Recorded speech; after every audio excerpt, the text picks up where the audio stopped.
Eu acho que muitos de vocês têm a impressão que o dragão que mais fez estrago e queimou mais gente foi o Balerion.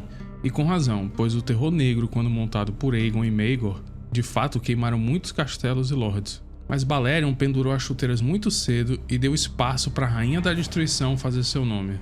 Mesmo antes de sua morte, Balerion já não estava mais ativo em combate.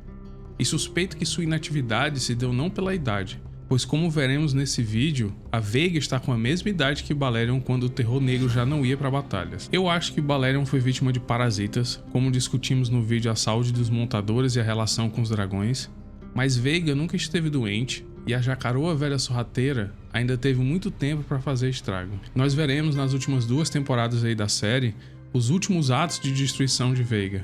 E esse será um dos elementos que vai mudar bastante a opinião do público em relação ao Waymond. Mas em homenagem a ela, o terror do NSS ou Godzilla voador, vamos rever o tanto de chamas e destruição que foram distribuídas por ela durante os anos. E aqui eu desenhei uma linha do tempo para ilustrar melhor e abordarmos os eventos mais importantes, junto ao mapa.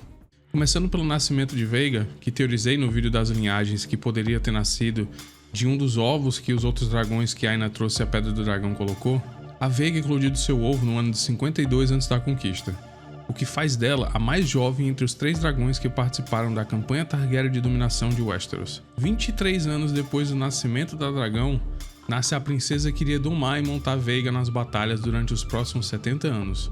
A então princesa e futuramente rainha Visenya. É dito que Visenya doma Veiga entre os anos 19 e 14 antes da conquista, o que abre margem para talvez teorizarmos que outro montador pode ter se ligado a Veiga durante esse período, entre o seu nascimento e a Visenya. Talvez a mãe de Aegon, a Valena Velaryon, pode ter sido esse montador que não é documentado nos livros. Isso também explica possivelmente a ligação entre Lena e Veiga mais pra frente na história. Seguindo na linha do tempo, nós temos a Conquista, e a Veiga só viu ação após o Aegon enviar os Corvos para os 7 reinos, obrigando eles a se submeter. A Visenya toma o castelo de Rosby sem resistência. Vamos ver durante o vídeo que o fator intimidador do dragão também conta muito. Mas ali mesmo, na área que depois se chamaria Terras da Coroa, alguns tolos arqueiros em Stokeworth tentaram lançar flechas em Visenya e Veiga em retorno deixou os telhados dos castelos em chamas, forçando assim a submissão do vilarejo. E esse foi o primeiro evento em que Veiga utiliza suas chamas, e dá início à destruição que não cessaria por quase uma década. Logo após a demonstração de poder em Stokeworth, Duskendale e Maidenpool se submeteram aos Targaryen e seus dragões sem destruição ou morte.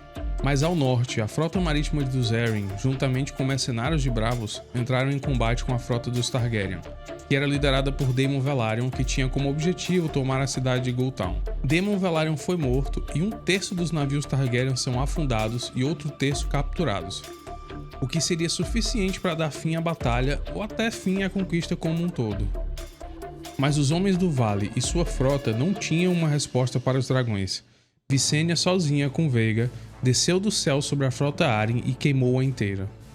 E as notícias voam rapidamente, pois continuando a campanha pela região, Crackle Point submeteu-se aos Targaryen sem conflito, muito provavelmente intimidado pelos dragões e seu poder destrutivo. Enquanto Visenya e Veiga tomavam o leste, Aegon focava no oeste e Rhaenys ao sul, junto a Horus Baratheon. Mas os lords do Rochedo e da Campina, os Lannister e os Gardeners, decidiram se juntar e pôr um fim à campanha de Aegon. Os exércitos que marchavam se encontraram num campo plano na parte norte da Campina, abaixo do rio Blackwater, onde futuramente a Estrada de Ouro passaria. E a batalha começou. Entre lanças e flechas, espadadas e machadadas, os Targaryen ativaram sua carta na manga, os dragões. Veigar, Balerion e Meraxes, juntos pela primeira vez, cercaram o exército inimigo em chamas. E como o campo era seco e cheio de folhagens, o fogo se alastrou e impediu os exércitos inimigos de fugirem. Na frente, Aegon e Balerion queimavam as linhas. Na retaguarda e laterais, Meraxes e Veiga corriam labaredas entre os homens e o mato. É dito que somente cerca de 100 de homens da casa Targaryen sucumbiram nesse dia. Mas do outro lado as percas foram imensas. Toda a nobreza da casa Gardener e uma parte dos lords da casa Lannister foram queimados. Junto deles, 4.000 homens morreram ali mesmo e dezenas de milhares mais foram queimados. Outro lorde que foi astuto e não trouxe destruição para suas terras e seu povo foi Thoren Stark, que ajoelhou-se e talvez não só para prevenir caos e mortes, Talvez Thorin já tinha conhecimento dos outros, e quando Aegon revelou seu sonho, em segredo foi instaurado um pacto de gelo e fogo. Mas só talvez, pois como falei, as notícias corriam e somente o fator intimidação pode ter sido suficiente na tomada de decisão do Lord Stark. E mais uma vez os três irmãos se dividiram.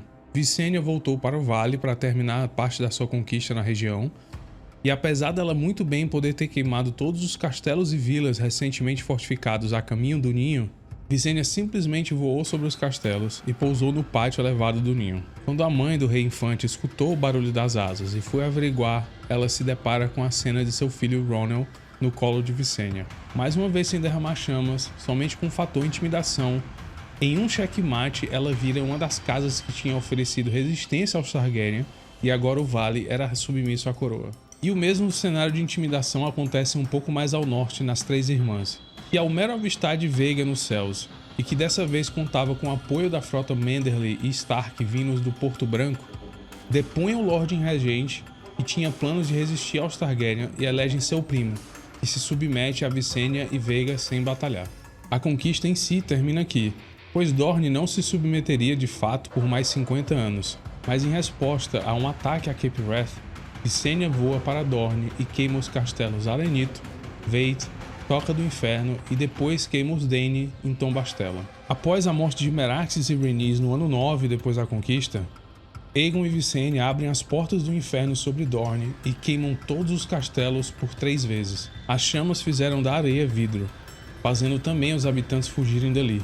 Os Targaryen transformaram as terras em um verdadeiro cenário de calamidade, tomado por fome, praga e desespero.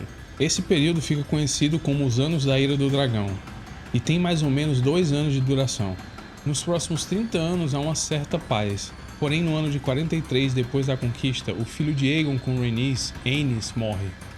Maegor rouba a coroa do seu sobrinho Aegon, e ambos, Maegor e Visenya, vão ao combate a quem se opõe.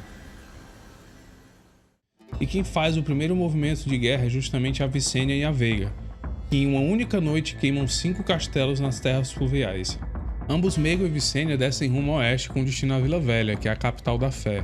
E a Visenya queria fazer da cidade, uma segunda Harrenhal, ateando fogo em tudo e a todos e derretendo a torre da cidade. Porém, mais uma vez, os habitantes do local, prestes a ser engolidos por chamas e destruição, depõem o líder que se contrapõe aos Targaryen e colocam em seu lugar alguém mais moderado que aceita o rei.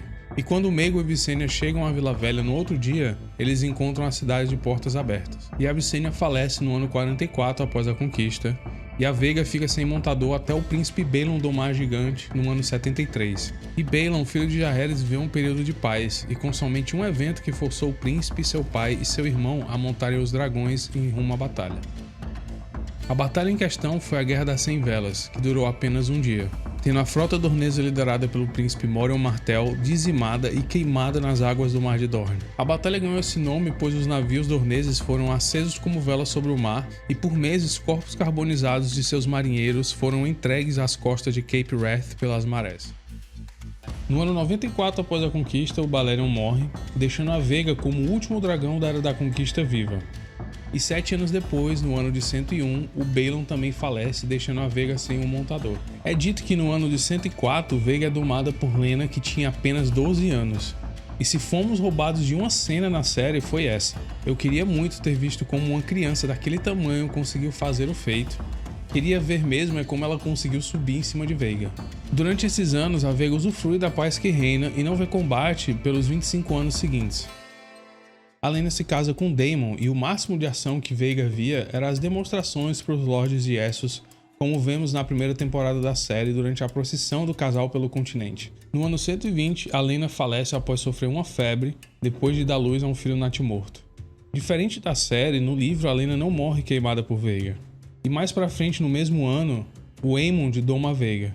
Na série nós temos o Aemond realizando o feito no mesmo dia do funeral de Lena.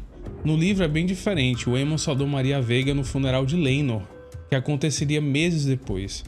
E a versão do livro também é bem controversa, dá para perceber que as páginas não contavam a verdade do acontecido, apenas uma versão do que precede o evento. Porém, ambas as versões, a série e o livro, concordam que foi aqui que Aemond perdeu seu olho após domar a gigante Veiga. Passados mais 9 anos, nós temos o incidente sobre as águas de Ponta da Tempestade, e discuto em detalhes no vídeo por que Veiga desobedece Aemond.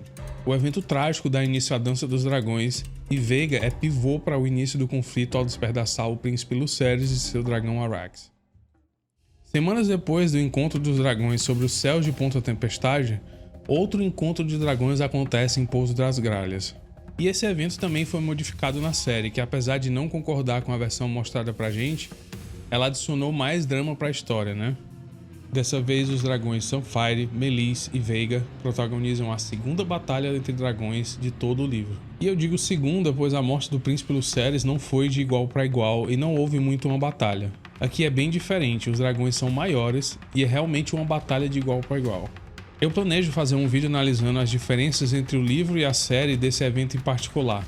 Então eu não vou entrar em detalhes aqui porque o episódio já foi ao ar e vocês sabem como foi o ocorrido. Mais pra frente na série nós temos a Veiga queimando a cidade de Ponta Aguda, o que não é relatado no livro. O Condor explicou que Aemond assim o fez, né, pois o Lord Baraemon é membro do Conselho de Rhaenyra, e o que faz sentido até certo ponto. Então eu vou incluir esse evento aqui na conta da Veiga.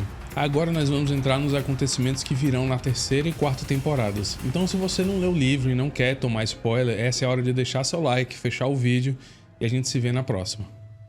Após 87 anos de Visenya espalhar o terror pelas terras fluviais nas costas de Veiga, queimando castelos e vilas que se opunham a Maegor, a Rainha da Destruição retorna a essas terras. Dessa vez com Aemond, que se separa de Cole após encontrar Harrenhal vazio, e tomado pela ira eles seguem um caminho de absoluta destruição durante meses nas terras fluviais. Aemond considera todos na região como inimigos e apoiadores de Rhaenyra. Ele queima os castelos e vilas menores sem piedade, aparecendo e desaparecendo por dias, e sem manter um padrão específico ele deixa todos os habitantes das terras fluviais em real terror, até que ele retorna a Harrenhal e queima também os habitantes dali. Mas dessa vez ele leva Alice Rivers e deixa o castelo. Semanas depois, Daemon e Caraxes voam junto de Nettles e Shipstealer à caça de Aemond. Mas isso não impede o Caolho de continuar sua campanha de terror e as terras fluviais são bem vastas. Dessa vez temos relatos que Aemond atacou até outro castelo fora da região, o castelo Cabeça de Pedra que fica já no vale. A Veiga, que nesse período era tida como um real terror alado, pois Aemond era incessante e não tinha escrúpulos. Ele queimou até um convento na sua trilha de ódio. E a história de Veiga chega ao fim quando Daemon e Caraxes vão até Harrenhal à espera de Aemond e Veiga. E ali protagonizam a última batalha de ambos montadores e dragões. Eu não vou tecer muitos comentários sobre a batalha em si, pois acho que a versão da série virá muito diferente da do livro. E por isso não quero criar expectativa ou mesmo citar as falas. Mas algo que eles não poderão alterar é que esse dia foi o último dia da gigante Veiga, que junto de Caraxes foram até o último suspiro em uma das batalhas mais emocionantes de todos os livros. E outra coisa que me deixou sempre muito confuso foi como eles retiraram o crânio da Veiga do fundo do lago, pois tecnologicamente falando esse feito parece impossível de ser realizado. Mas é dito que o crânio de Veiga foi recuperado e levado para os subsolos da Fortaleza Vermelha, onde se juntou aos crânios de Balerion e Meraxes. E gente, quantos feitos e fatos giram em torno da Veiga, né? Ela com certeza é uma personagem principal de toda a história dos livros e da série. Eu gosto de pensar que a Veiga viveu por tanto tempo que após a morte de Visenya e Balon, ela canalizou um aspecto de ódio com os humanos. E que esse ódio ou falta de paciência com os jogos políticos que os humanos conduzem são o que fazem ela ter essa impressão de ranzinza e megera. Porém a Veiga viveu também em tempos de paz e sempre foi muito bem cuidado nesse período que não tinha muita ação. E tudo muda quando mais uma vez o montador com muito ódio doma ela e os sentimentos ácidos que a Visenya possuíam retornam à tona, né?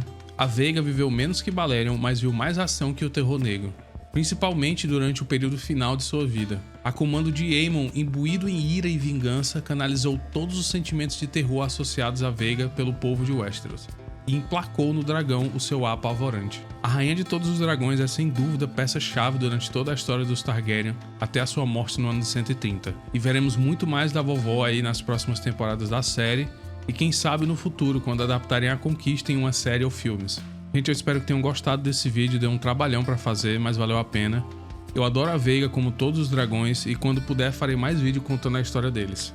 Mas por enquanto é só, eu desejo a vocês uma ótima semana e nos vemos na próxima, Teoria de Dragão.